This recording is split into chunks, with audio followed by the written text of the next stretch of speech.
Hello, welcome back to Crossing Cultures with Cristina Luna. Today I'm crossing cultures with two amazing women professors of university. Let me introduce them to you and what we are going to do today for you guys. Andrea Randolph Krisova, how are you?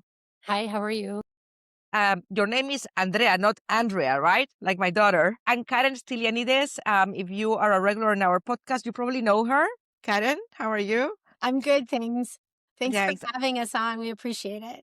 of course. Today is not an interview. We're going to cross cultures with different things and different countries and borders that our guests have crossed, but they are professors of university and they're specialized in well-being. So we are going to be much better after this podcast. We're going to be relaxed. We're going to learn some techniques of how to live better and be happier and make the most of our day and ourselves, right? Exactly. That's why we're here.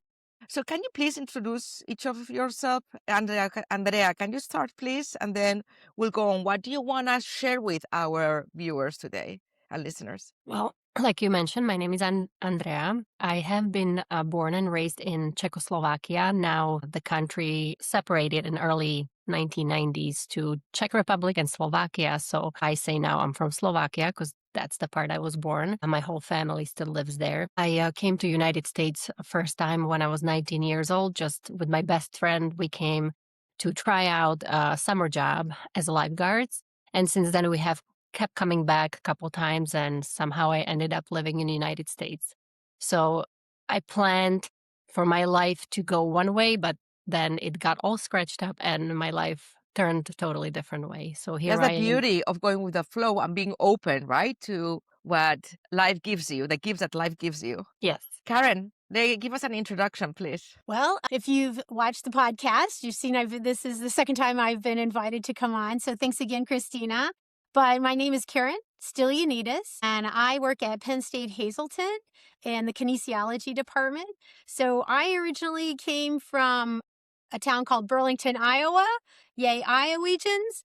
And married a handsome Greek, got swept off my feet, and I'm here today because of him.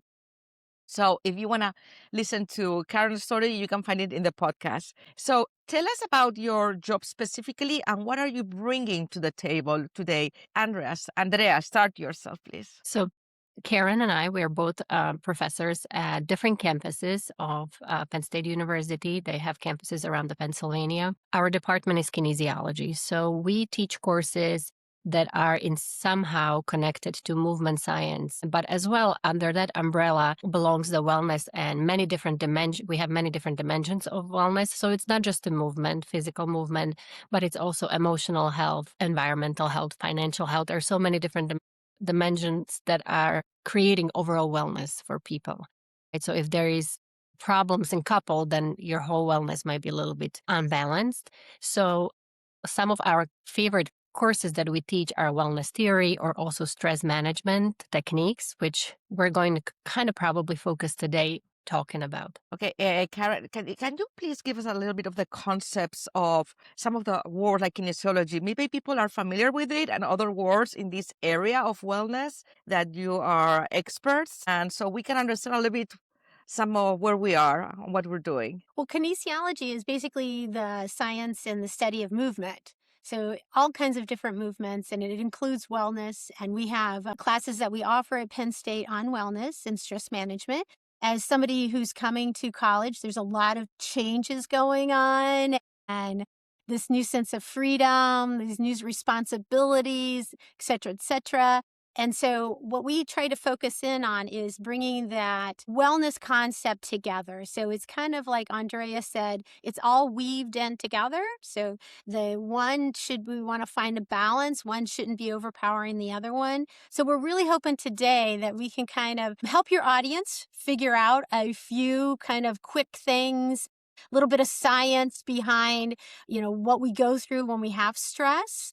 And we're hoping to talk not only about the college student, but everybody, your whole entire audience, and tricks and trades on what they can do in order to help desensitize their day and make it a better day. Okay, great. So let's focus on college students, and then we can expand it a little bit to other audiences that are listening to us, like caretakers, parents, teenagers, younger kids. First, and we are you're going to show us some of the techniques. So get comfortable, audience, and be ready to practice. But first, let's get an introduction on what's going on today with the college students. I am very amazed and surprised and very happy that this course is being offered. You always think, I didn't know that you could take courses in stress management for yourself in colleges. Is that something that's offered in all colleges in general? Usually, I'm not sure 100% at other universities. I can just speak for ours, but I'm assuming that every college students have to take some kind of general health and wellness course. It's not just for the classes that we teach are not just for the students with the majoring in kinesiology, but any undergraduate students. Kind of why they have to take these courses or why they should take these courses are because of the stress that they're dealing with coming from high school, coming from homes, living with parents, a lot of things done for them. And then they're kind of transferring into living on their own for the first time for many of them, or maybe handling several different hats, like being not only being a college student, but also work for the first time and living away from, the comfort that you have been living for 18 years. So a lot of students are going through the stress. Not everybody, but for some, it's a little bit more than the others. And once that stress is overpowering you too much, then it's going to affect your not only your grades, but also other aspects of your life. So it is great to have that kind of course and to learn how to deal with the stress. So That's so much. I can imagine like what a college student has to go through here in the United States when they're like kind of more on their own, right? In our countries, the original countries in Europe, you're like kind of at home for a number of years until you get married or until you retire almost, right? But anyway, tell us, are these mandatory courses? Yeah, everybody at Penn State, everybody has to take what's called a GHW class. So it's a general health and wellness course. You have to take 3 credits of that. And the students are so lucky because they can choose from a huge variety of different choices in order to get to those 3 credits. So some people might choose something more physical, like a badminton class. The number one college kines course that people take, and you'll never guess, is ballroom dancing. So it Wow. is like the number one course at U Park that the college students take. And has been traditionally over, the course of time here. So great class to take. I'm a big advocate for these gen ed classes. The students may not realize it, but everything's kind of scaffolding. So they'll learn. So if you can kind of get through a gen ed class like this, it is not supposed to be a high pressure stress. It's supposed to be something that you can use moving forward. We want to teach lifetime sports, lifetime skills in order for you to help yourself improve over time. And I have had a student come up to me and said, Mrs. S, you saved my life. She said, you woke me up to the need of being healthy. I took it all for granted. I was gaining weight. I was stressing out. And I didn't realize it was a domino effect and how much stress really affected my physical body as well and my mental health as well. So now, I was like, still, I'm just delivering the education to you, Emily. You are the one who actually implemented all of that. So it's those kind of stories that we get that are so exciting about what we do in life. That makes a difference, really. That's amazing. So tell us, how do the students manifest their stress nowadays? And is it different from it was before? Do you see some trends or some changes like in a decade or 2 decades ago? So I just want to clarify that we need some stress in our life because stress is something that pushes you forward. It motivates you to do things, achieve things. Also, it's unrealistic to think that we are going to live stress-free life. If there is someone who lives stress-free life, it also does not push him forward. It's unmotivating and so on. However, the point of the some of these classes that we are teaching is to teach students how to manage the stress levels so it doesn't throw you out of off the roof and doesn't affect you in the sense that you cannot get out of the bed and you cannot come to the class and you cannot go forward. in your life, because sometimes it happens, right? It overpower us. So this is what we are trying to do. These are some of the techniques that you can try if you feel anxiety is rising and so on. And that's the goal for both of us or our colleagues as well who teach these classes. Pick one thing or pick two things. Find two things that we're teaching across the semester that you can take with you past this course into your adult life and go back to it when you need. The stress levels were always here, I think, within college population. However, it it started, talk was maybe increased in that area after pandemic because more people were experiencing anxiety, stress, and so on, loneliness. So we started to talk more about it. Maybe also that affected the statistics are increased than pre-pandemic. I don't know. The statistics shows that stress levels of college students are higher, and there are various different reasons why. Besides the pandemic, can you explain some of those reasons so like we can be aware or parents can be aware of what's going on before it goes too far? Well, there think about different things like Karen, you can complete it, but there are things like a gun violence, political situation, money is a huge one, and feelings of loneliness would be some of them, some that I should mention. Yeah, that are very specific things that you never normally think about, right? And you don't know what's going on with your emotions and what's triggering them. So it's so important to kind of find out and detect them before they grow.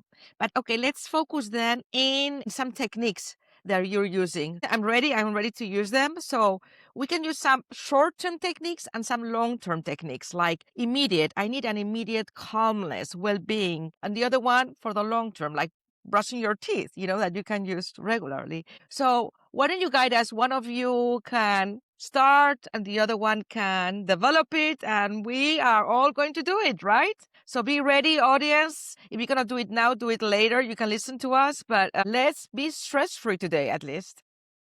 Well, I think we need to kind of do a little bit of introduction on why some of these techniques are really good for you and how you can kind of embrace it. Because I'm telling you, if I went into my class and I said, okay, everybody, let's put our hands on it and start, being the guru and sitting in this position and breathing this particular way, they'd be looking at me like I was cuckoo for Cocoa Puffs. So we kind of have that mentality or that vision of what de-stressing techniques are looking like. And when somebody brings up breathing techniques, we can do that and people would have no idea that you're actually practicing some breathing techniques. So if it's okay, I'd like to kind of push the mic over to Andrea because she does this phenomenal job of talking about the science behind it. And then we can kind of move into some of these techniques that you can actually use. And we've been using them right now to tell you that. So go ahead, Andrea. Well, many of these techniques, so like Karen said, we want to have something in our hands that we can utilize immediately, right before, if we're talking about college student, right before the moment that they're taking quiz, right? That stresses them out. Or imagine that you're going for an interview. If you focus on your body, you can feel, oh, my heart rate is increasing. My breathing has become shallow and fast. So how do you reverse that? This is your sympathetic nervous system response to stress. And it can be any stress. Unfortunately, our system did not evolve to respond to the stressors that we're dealing in 21st century that are non-life threatening. We're still responding, or our biology is still responding the same way as if you're encountering tiger or some kind of other animal that is trying to kill you. So you have to run or fight, right? You have to fight and fight response. So the same response happens to you within your body if you're about to take a test or you're going to the interview, and you need to kind of shut that down so it's not affecting you in your performance, let's say. Also, it's okay when it happens for a little bit, but if you live in this stress for a prolonged period of time, that's going to have a negative health effect. So that's why you need to kind of taper it down so you're not living in this fight and flight response. Before we start, you're making me think about how do we know we're stressed? Because sometimes we don't know we're stressed. And Yeah. what are the symptoms of being stressed? Some of them. I mean, like somebody will bite their nails. My daughter does it, for example. What are other, you cannot sleep, right, properly? It's a huge one, so we can talk about it next time. But that can happen if you're chronically stressed. Your sleep is going to be affected, and then you can't function in this not one time, but if this is going on for weeks and weeks, some people live in stress for years and they kind of don't realize because you go on autopilot. Your memory is affected. You cannot, because of the prefrontal cortex is not working as it should be because of the neurotransmitters and hormones that are constantly released and affecting your thinking. So many different things, but often people don't catch it, Yeah, and just even to add on themselves. to that, all of my stress is in the back of my head. When I get tense and stuff, that's where I carry all of my stress. I know it when I can feel that tension building up. I know that I'm under a lot of stress or have been doing a lot of stress. And like Andrea said, all the chemicals that are being released will start to manifest itself in other things, like not sleeping, like the physical, like the fatigue, like the brain, all of those, because we have such wonderful, fantastic bodies. Our brain is the best. It is trying to make sure that it can handle everything that's going on in our lives, processing everything. But sometimes it gets overload. When we have too much stress going on, overload can happen. And that's when we sometimes don't even know that it's happening. Our brains start to spiral out. Our brains try to protect us the best it can, but sometimes it doesn't necessarily give us the right information at the right time. It tries to make sure that that little conversation in our head or subconscious, that angel versus devil and kind of thing, some people say, the intuition, it kind of starts to nag on you. And when it turns into more negative thoughts and your solution is more negatively based, the stress can pile up. And it's Okay, so these are some now. signs to catch before it goes too late. So then we are feeling stressed, or we don't feel stressed, but we want to feel calmer or better. So let's show us some techniques that you know that work short term, and then let's look at some techniques that are long term. I'll just add Christina and I'll ask you a question. Have you ever catch yourself maybe walking like this with your shoulders raised? Because sometimes the cortisol affects the muscles that are in the neck and in the shoulders, and then it becomes tight. And that's where you carry stress as well. Or Andrea, clenching your, yeah, I am constantly, but I live yeah, like that. So I need to go to exercise. I need to have massage once in a while because yes. I'm permanently like, exactly. You got it. Thank you. Clenching your teeth, right? We don't sometimes even realize it. So catch yourself sometimes. Think about it. Am I tensing anywhere in my body? And that can give you, because we don't often pay attention to our interior. You kind of have to tell yourself, and then you can then catch that and okay, consciously think about really relaxing your shoulders or relaxing your jaw. So we should check with ourselves in the morning and once in a while, even put an alarm maybe on your, make a good use of your phone, right? Alarm every hour, every 2 hours, like how am I feeling? Is that a good technique to check with yourself? And then use some of the techniques that you're about to show us. Okay, I'm all yours. We're all yours. Let's work. A lot of people in general know that, oh, breathing is helping me when I'm stressed, but why is it doing? There's physiological reasons behind it. It has been studied now, and you can do any type of breathing. There are many different breathing techniques, so find something that works for you.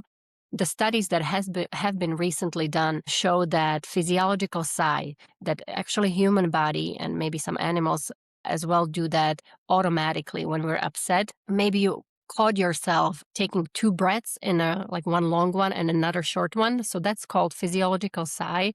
It's a neuroscientist, Matthew Huberman, who I have been following since they started, and he shares amazing information related to physiology and wellness. So the fastest way in real time to relax is take the long deep breath and then another short one after that, because it will open your alveoli and allow better oxygen and CO2 exchange. So more Let's do it. carbon Karen, you and I, dioxide will relax. And viewers, then and very long exhale. So deep inhale, another short one, and then very slow exhale all the way until your lungs are empty.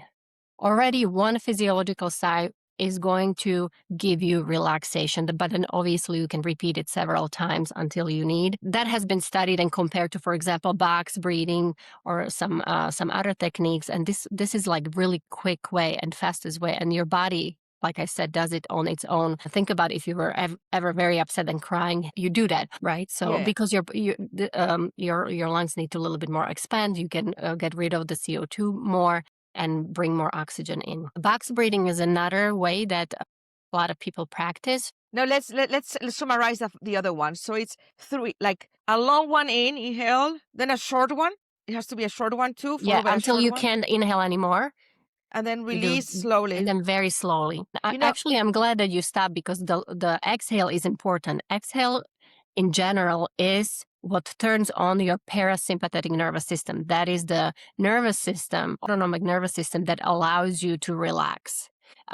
Inhale in general it will trigger sympathetic nervous system, but the exhale you want to amplify. You want to pay attention to that and do it longer because that triggers that relaxation response. I feel really, I'm not kidding, I feel more relaxed now. I'm Okay, so good. relaxed that I see the dust. I'm so focused on my computer, on my camera. It's amazing. I feel like calmer. It's instant. Yeah, it is. It's pretty. Yeah, and that's just like a really quick one. So if you can imagine like waking up every morning and just making sure you're mindful of your breathing and mindful of your day, that's going to help as well.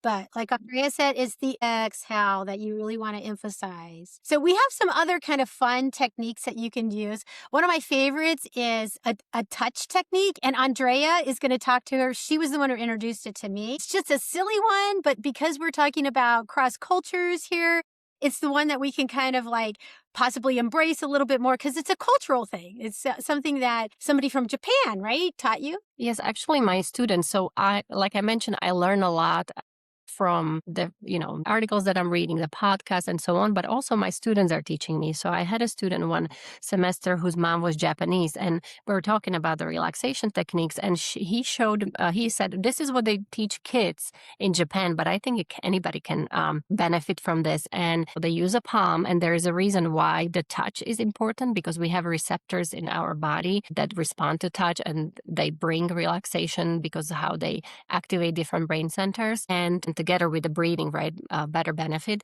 So they write a letter or sign in Japanese that kanji is for sign for a human, right? So they write the kanji that reflects, it's like a V 3 times on the palm, and then they pretend they're eating it. So the meaning behind it is that let's say you have to present in front of the people. So you're going to eat the person that you have to present in front, because you want to feel that they don't have any power over you, so you don't have to be scared to do whatever you have to do, and you're going to be okay, and nobody's going to be judging you. So I think it's very quickly So how do done. you do Nobody it? needs to We do a even V. know it. It's like a upside down V, Lambda? and you do it a couple times. You have to do the V, or you can do any You can letter. do You know, can do you can anything do really, anything. The right? You're point is a touching your palm, palm. The point is touching your palm, and right? then eat And it. then you kind of crumble it and you eat it. Somebody will watching you will think, well, what is there? What are they eating? And don't hold your breath. Remember Yeah. to breathe. I was doing that. Thank you for reminding me. And that's great because And there's like, so it takes many different ones. it Karen empowers has you. Yeah. few other ones with the touch. Yeah. Yeah. And if we can spin off the touch a little bit, one of the University Park, they did a stress thing and they asked the students which was their favorite stress reducer that they used throughout the semester. And it was just simply the 5-finger touch and also an infinite. So I'll do the infinite real quickly. You just draw an infinite symbol in your palm. And so you're inhaling as you're going around, you're pausing, and then you're exhaling out. That's a simple one. The other one is inhaling with your thumb going up, and then exhale as you come down. So it's an inhale, hold it, and then exhale. This is called 5-finger breathing. The finger Karen breathing. just did, and it has been studied. There are studies that show that it can be helpful. Andrea, you were talking about another breathing technique about the box. Can you, let's go to that one too. So we have a few possible quick ones, touching, breathing, right? And then we can go to long-term ones. It's called box breathing because you kind of go in a square. You are inhaling on count of 4. Then you're going to hold your breath on count of 4. You exhale on count of 4. And then again, you hold on count of 4. So you kind of go in the...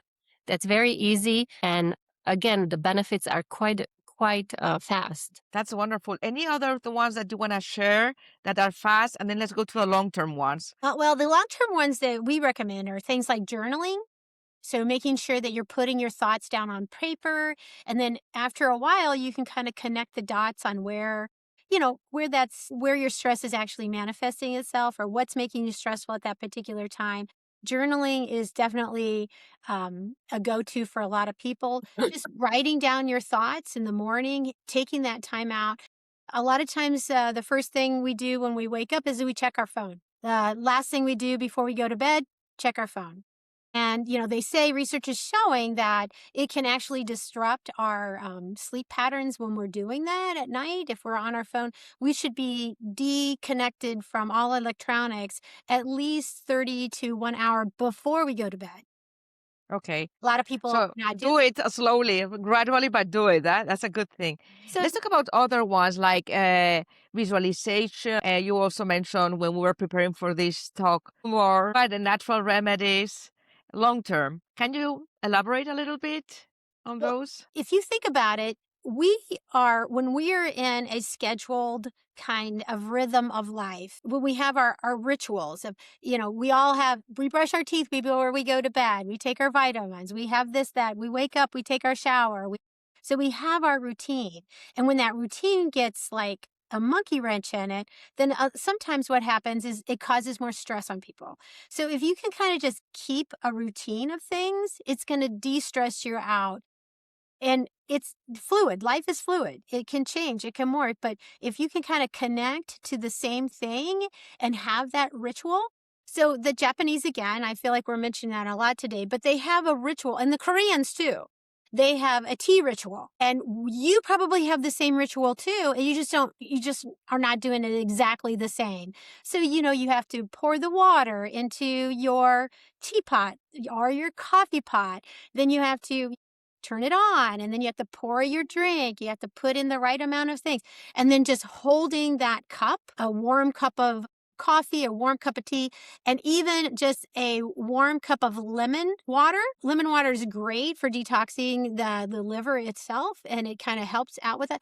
Just kind of holding on to that will help you to kind of handle your stress a little bit more. But it's that ritual kind of thing, putting it down and making sure that you are enjoying that particular moment, not just grabbing, drinking, and going. So that makes me think about doing things slowly, sometimes doing something very slowly so you're focusing on it, right? Because we're sometimes in our culture, Western culture, we rush. Let's get out. We are always in a hurry. At least I am. So it's like kind of maybe doing things on purpose slower. I wouldn't Yes. even say you don't even have to do it slower, but think about what are you doing right now in this moment, where you are, what are you feeling, hearing, seeing? Because sometimes we just go and you don't even know what the color of the neighbor's fence is, right? But you pass by it every morning, but you might not notice it because we just think about a million things we have to do every day. So just catch yourself in the moment, which is mindfulness. That is a big focus on the studying in the last decade or so. Just focus on what are you doing right now in the moment, and that's what Karen was saying. Whether it's pouring the cup of tea or some other activity. Yeah. And can you, let's go into how humor, food, and other things that we don't think are so related to relaxing affect it or not. Yeah, well, it's just kind of like crying. When you're crying, you're doing that. Think about when you have heard something really funny. What are you doing? You're belly laughing. You're like, it's the same thing. Humor, if you can kind of have a little bit of humor in your life, it's going to help out with that stress. It's going to, turn your focus away from the stress that's happening right here, right now. And it's going to bring some joy into your life. What Karen was trying to say when you're laughing, you're expanding your chest, right? So you're taking deep inhales and then deeper exhales. So that is already giving you that calming response. So it's not just a funny joke, right? You're laughing and then the physiology is connected to it. So that's why you get that relaxation effect on that. And food or drinks have something to do with all of this that we're talking about or not? Well, we have a tendency to crave more carbs, more fried foods when we're under stress. And that's just our brain.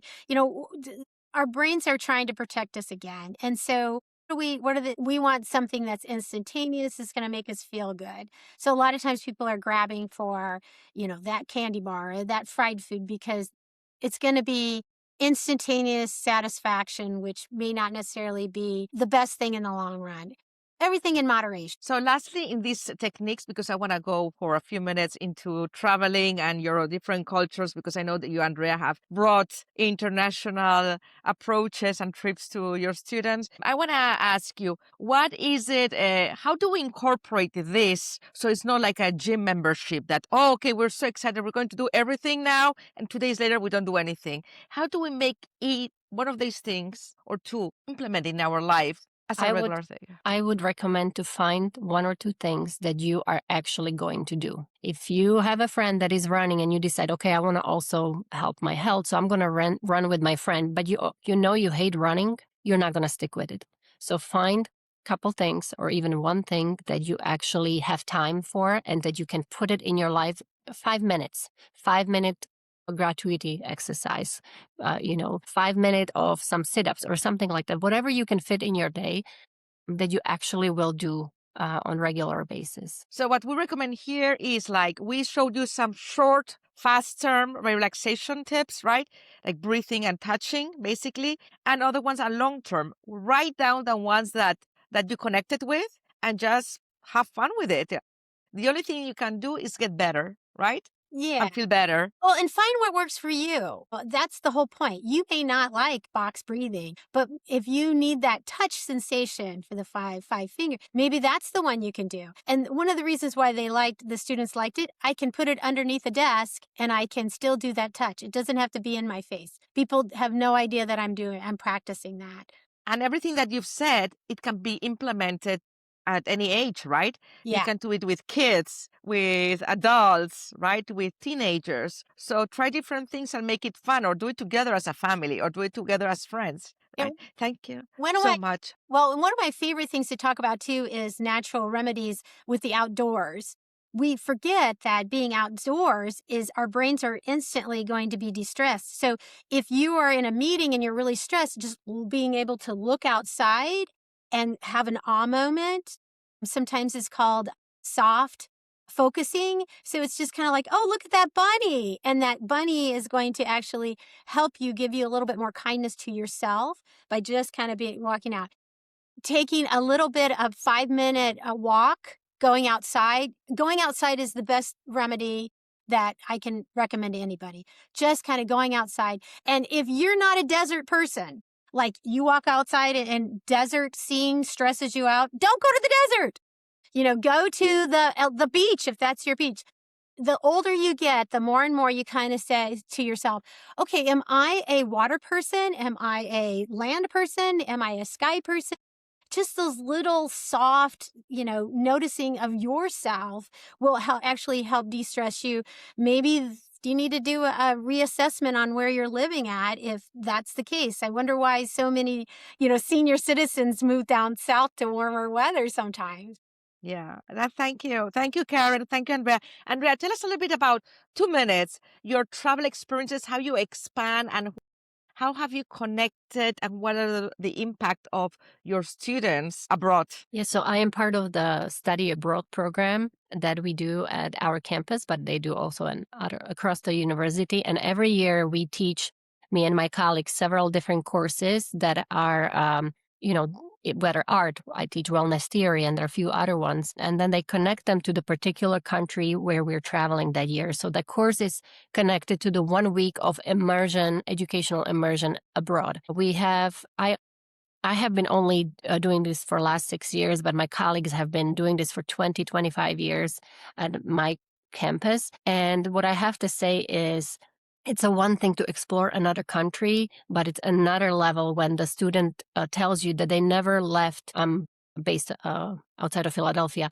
They never left Philadelphia, and now they are able through our program to travel abroad and experience and see and open their mind to different. Right. So it gives them so much of empowerment that they can do that. And, I find the biggest joy in that. Can you give us an example that you remember of places, students, and what was the impact? Okay, we traveled to, in the last 5 years, Ireland, south of France, Paris, Amsterdam. We in Amsterdam particularly, we did some community outreach with a homeless shelter that we visited, and then students did artwork together based on their feelings that they had with the experience. in the shelter. So 25 students created the painting out of it, right? So there was some kind of reflection on education, but also on emotions as a group together. But a lot of students have, not all, but many students have this first time experience to travel abroad with our program, and they come different, and that now they know they can do it. They're so intrinsically motivated to do that again. That's so beautiful. Thank you very much. So, students, parents, if there's an opportunity in their colleges, just embrace it, right? Because you can do it, they can do it in a safe way and explore more deeply than just traveling. Thank you very much for crossing cultures with us, because crossing cultures is not about going to another culture, it's going beyond your comfort zone. And with these techniques, we are going to feel much better. We encourage you to do them. We thank Andrea and Karen for being with us here today. And thank you, all of you. Keep crossing cultures until the next time. And remember, if you're interested in our podcast, interesting interviews, and what our guests have to offer, follow us in Crossing Cultures with Christina Luna on YouTube and Spotify. Thank you very much. Is there anything else you want to add today? One big, deep breath in. One more breath, and then let it out. I feel so much calmer. Thank you.